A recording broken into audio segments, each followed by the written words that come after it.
def nañu ñetti weer comme léegi maintenant on est un pays assez anglicisé dañuy def bilan 100 jours ñetti weer yoo xam ne def nañu ay audit ñetti weer yoo xam ne def nañu ay sorties def nañu ay propositions ñetti weer yooyu xam ne moom la gouvernement bu jees bi xam ne moom le président de la République Bassirou Diomaye Faye porté avec son premier ministre Ousmane Sonko le tandem yow ban jàngat nga ci am est-ce que gëm nga ni am na buntu boo xam ne tijji nañ ko boo mën a yóbbu nit ñi ci émergence bi ñu doon dig ci avec le régime précédent ou bien on est toujours dans les bisbilles yi xam ne moom moo fi nekkoon ci jamono yu ñu génn. Non, c'est d'ailleurs une question boo xamante ne suñu xoolee l'essence même je pense que elle est impossible parce que tey jii nii sénégalais yëpp gis nañ ni combat boo xamante ne mën nañ ko durant des années pour ñu def une rupture systémique. moo tax tout à l'heure ma ne la victoire de ce régime en place en réalité c'est la victoire d'une opposition qui partageait la même vision, c'est-à-dire le changement d'un régime, c'est-à-dire une rupture systématique et systémique. Donc ce qui fait que ce gouvernement doit avoir une position transparente et une figure de transparence.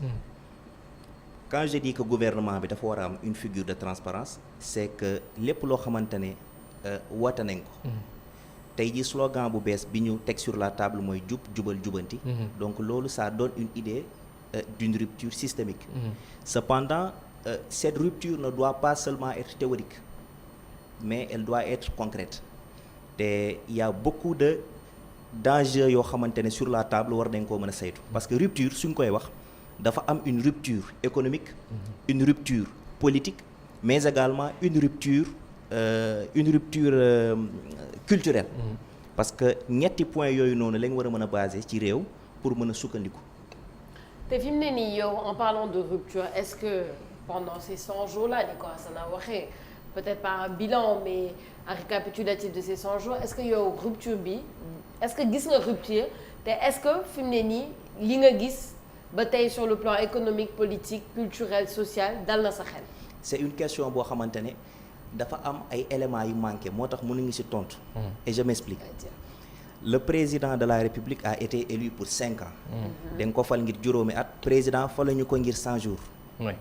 loolu mooy première observation.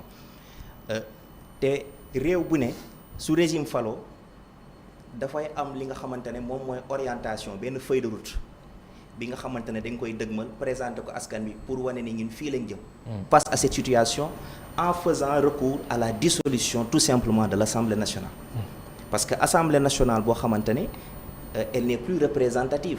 Parce que Assemblée nationale c'est le Parlement li tax ñu koy wax lenn la mooy Assemblée nationale baatu askan bi la askan gi moo leen fa teg mais askan bi il y a 4 mois def na un choix 54% wu askan bi nee na ñii la ñuy votel ñii lañ bëgg ñu doxal suñu réew.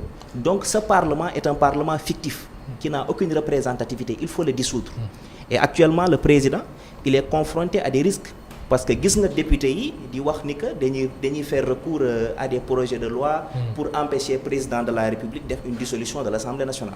Donc je pense que ce régime qui appartient au passé et au passif dañ leen a war a jël ñu dissoudre Assemblée nationale, organiser de nouvelles élections pour permettre à cette nouvelle classe politique également d'émerger et de faire entendre leur voix.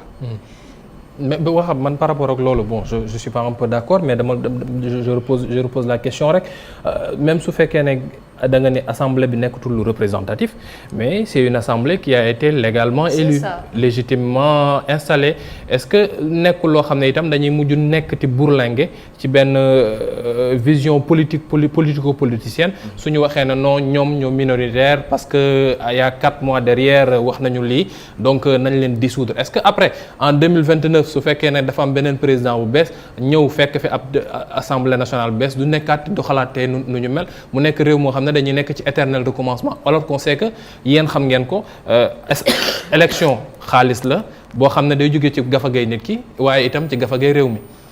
Suñu constitution dafa am lu mu disposé ci lu leer nañ. Président de la République mooy première institution. Assemblée nationale mooy deuxième institution. Assemblée nationale dafa nekk benn institution boo xamante ne dafa sacré moom mooy deuxième institution ci réew ginnaaw président de la République. Élection législative yi c'était en 2022. 2022 lañ defoon élection législative. Presque 2 ans après il y a eu énormément de mutations et de changements sociaux, culturels, politiques et économiques. D'où l'urgence tey jii nii bu président de la République bi fi nekkoon bëggoon repousser élection yi gis nañ manifestants yi ci am parce que peuple bi ils en avaient marre. Loolu du sama wax. C'est le peuple qui s'est exprimé d'une manière indépendante au suffrage universel ñu ne régime bi arrangé tuñ. Et ça de toutes les manières qui peuvent être imaginées. Donc baatu askan boobu noonu dañ ko war a prendre en compte. Quand je dis que c'est une assemblée fictive suñu yemee ci légalité rek bu boobaa duñu c'est-à-dire que day doon un arbre qui cache la forêt. Moi je pense qu'aujourd'hui la vérité tout le monde en est conscient. C'est que ce régime qui était là appartient au passé et au passif. Et aujourd'hui les Sénégalais ont voté pour une rupture et un changement. Rupture systémique sur le plan économique, sur le plan politique, sur le plan culturel. Rupture boobu noonu ne peut se faire qu'avec des figures qui incarnent cette rupture. Rupture sur le plan. Et ma ñëw ma daaneel. Et ces figures qui incarnent cette rupture askan bi gisatuñ ko ci ñi fi nekkoon. moo tax dañoo war a dem tey ji sur une dissolution de l'Assemblée nationale. Man je pense que c'est logique. Après c'est relatif, ça peut être discuté. Mais je pense que logiquement après que le peuple a dit que nous voulons du changement, nous voulons une rupture, il faut aller vers la et aussi tey jii soo defee micro-trottoir. La majorité des Sénégalais disent que dañoo war a dem ci une dissolution de l'Assemblée nationale. Oui, mais monsieur Nior Hassana, il y a un processus. C'est-à-dire que dissolution de l'Assemblée nationale, d'accord, après il faut que mu amaat yeneen élection, etc. C'est tout un processus qui se passe. Léegi est-ce que ça veut dire que quel processus par exemple? Non, c'est un processus parce que il faut que mu def 2 ans. Exactement. Déjà 2 ans yooyu noonu dina mat le 13 septembre. Après le 13 septembre, le président de la République peut à son niveau acter la dissolution de l'Assemblée nationale. C'est ça, parce que c'était le 13 septembre 2022. lañ leen installé. Donc 13 septembre 2024 il y a dissolution. Après ñu organiser yeneen élection bien sûr législative. moo tax ma réponse à ta question quand je dis que fu mu toll nii les Sénégalais ne peuvent pas encore faire un bilan qui est très clair par rapport à ces 100 jours. Pourquoi? Parce que pour 2 raisons très précises. Il n'y a pas eu de déclaration de politique générale. Mais loolu la faute à est-ce seulement la faute à l'Assemblée nationale. Est-ce que mën nañ ko incomber ne Assemblée nationale kese moom moo ko parce que le Premier ministre a. Et deuxièmement, il n'y a pas eu de déclaration. d'orientation budgétaire. Parce que il y a une réponse politique bi xam ne Assemblée jox na ko le Premier ministre. Maintenant la question est-ce qu'on doit politiser l'Assemblée nationale qui est la 2e institution de la République. Loolu je pense que Sénégalais yi ngi seetaan mën nañ ko tontul seen. loolu mën nañ ko tontul seen bopp. Bon on va dépasser un petit peu la polémique de l'Assemblée nationale pour aller vers toutes ces ruptures yi xam ne moom nga wax sànq muy rupture économique. Rupture systémique ak itam lu jëm ci rupture culturelle depuis lors li xam ne moom la ñu jëm ci mbirum culture li xam ne moom la ñu am ñun coow li fan yi je pense que suivre nga ko muy l'affaire du voile bi xam ne le Premier ministre wax na ko lors pas de la cérémonie officielle du concours général mais lors des discussions qui s'en ont suivi l'après-midi mu nekk loo xam ne moo ngi andi coow léegi li ma bëggoon xam waxaab mooy yow da nga koy jàppee coowup culte wala dañ lu ñu war a mën a gën a orienter la ci li xam ne moom mooy doole gi war éducation nationale ou bien l'école publique en tant que telle war a mën a am au devant de la scène vis-à-vis de ses concurrents qui sont dans le privé. Je pense que fi mu toll nii Sénégal dañoo dépasser niveau intellectuel boo xamante ne dañoo war a génne kàddu ci champ de compétence am. Lorsque le Premier ministre Ousmane Sonko s'exprimait sur la question du voile. Annexé wul woon exactement l'église catholique ou bien une religion en particulier dafa ne juste que ni war nañ fexe teg ay mécanismes pour bépp ndaw diine boo mën a bokk appartenance culturelle boo mën a revendiquer nga mën a jàng ci l'école ci anam yoo xamante ne vraiment kenn du la ci déranger kenn du la ci importuner. Vers la migration irrégulière comment est-ce que vous pensez que la ñu war a mën a lijjantiwaat mbir yi ba li xam ne moom mooy le nœud gorgien de l'économie sénégalaise muy secteur ak agriculture mën a nekkaat loo xam ne ndaw yi dinañ ci ñëw wuyu si waaye ndaw yi dinañ fa mën a gis loo xam ne mooy koom-koom parce que ailleurs c'est comme ça. gis nga su doon ay nit yu weex. ñooy dee par centaines milliers ci géej. bu boobaa gëm naa ne suufu àdduna bi day màbb kenn du dégg. waaye lu mu doon ay der yu ñuul moo tax déggoo ci kenn def benn indignation bu ñu mës a fàtte ni doomu aadama mooy première institution ci kaw suuf. et l'institution la plus importante donc suñu demee ba tollu jamono bii nga xamante ne la vie humaine est devenue si insignifiante à un point boo xamante ne la vie d'un Africain est comparable à à une ruine à n'importe quoi rien bu boobaa man je me pose des questions ci ban niveau de manque d'humanisme la nit ñi toll parce que xale yi nga xamante ne ñu ngi dee ci gaal gi mais xale yooyu noonu mais fii lañ dëkk léeg-léeg nga bokk ci koñ ay nit léeg-léeg nga am ci sa benn mbokk wala sa benn mbokk am ci sa benn xarit donc loo xamante ne daf ñuy touché mais dafa mel ni daal au Sénégal rien ne se passe et c'est extrêmement grave te je te le jure gis nga gëm naa ne que ndaw yooyu noonu leen lañ laajte rek mooy espoir ak nga wan leen foo xamante ne foofu noonu la ñu mën a dem pour mën a am seeni gagne-pain et pour résoudre la question de l'immigration clandestine au Sénégal il ne faut même pas 500 millions. Il ne faut même pas 500 millions pour résoudre la question de l'immigration irrégulière au Sénégal par le biais de l'agriculture. 500 millions tuuti na de. 500 millions de francs CFA doy na sëkk. pour arrêter quand on parle de développement du Sénégal on parle de centaines de milliards. Non, le développement quand même est très large. Moi je parle de l'immigration clandestine. Ok, tey jii 500 millions. nan nga koy utiliser pour régler la question de l'immigration clandestine. fa laay ñëw.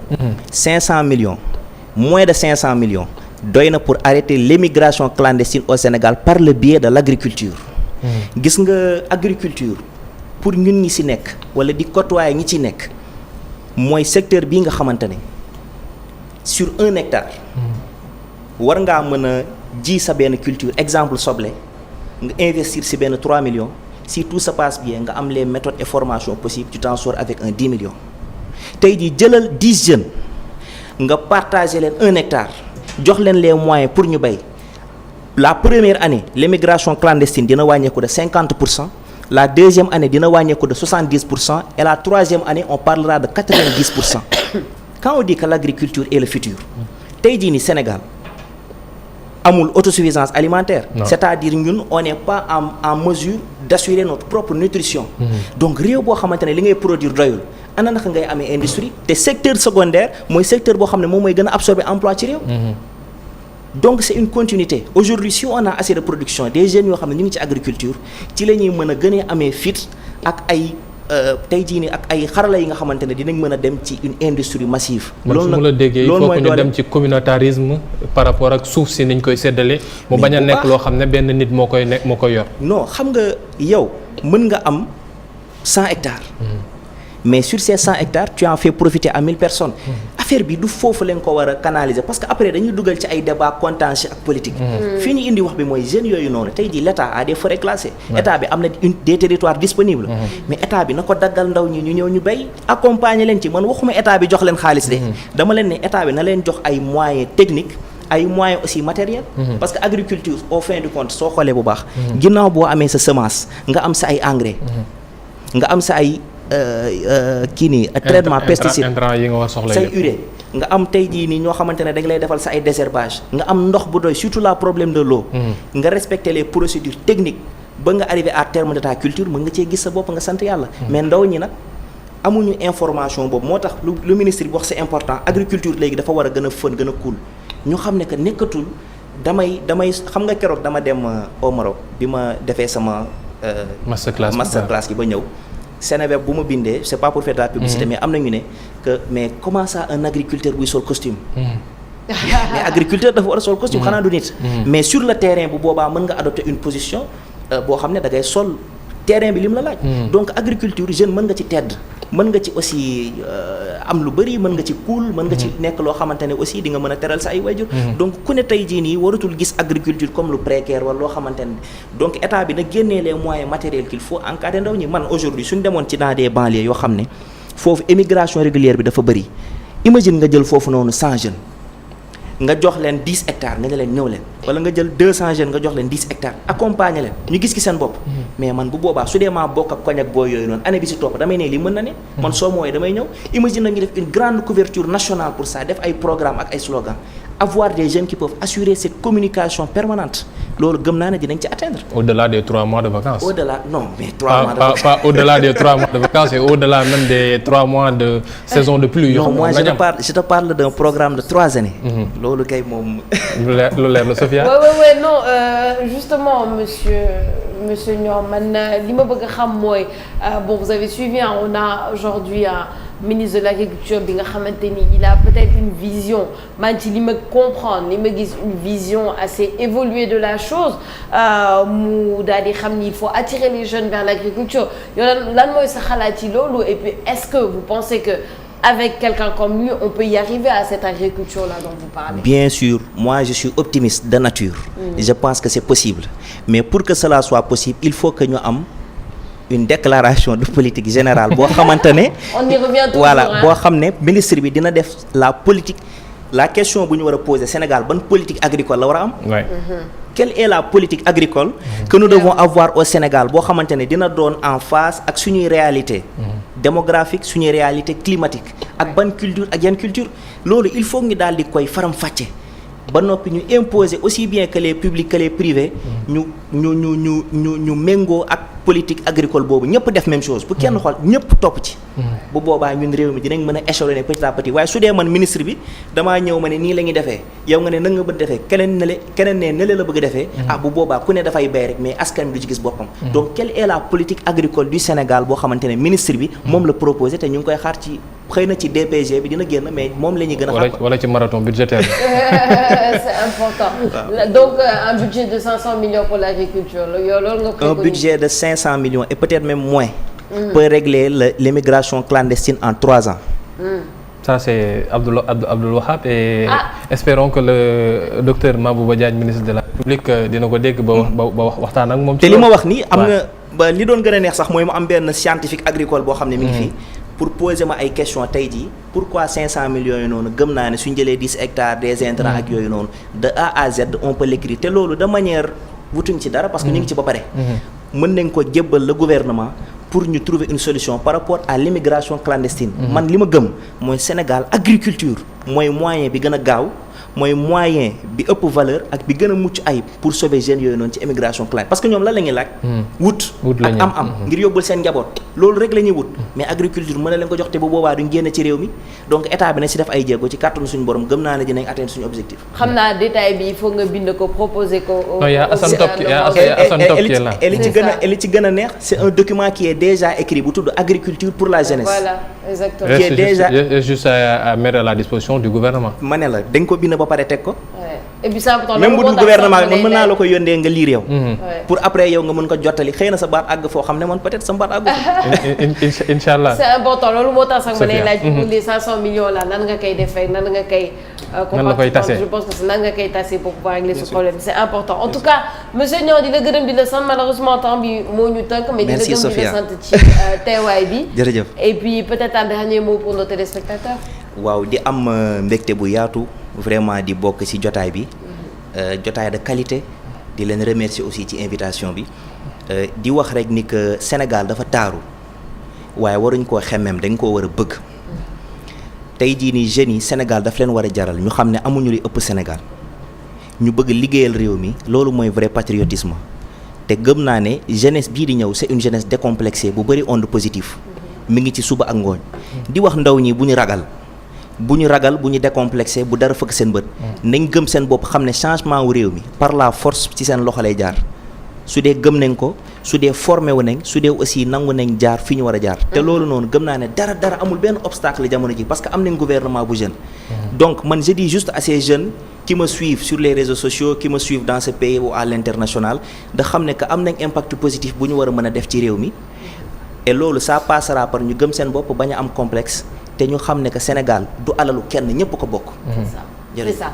Un grand merci. Un message important en tout cas, monsieur Abdoul Wahab Niang, activiste et fondateur du programme international pour l'agriculture durable Africa Green Connect. di la gëm di la sant ci teewaay bi amoon na solo lool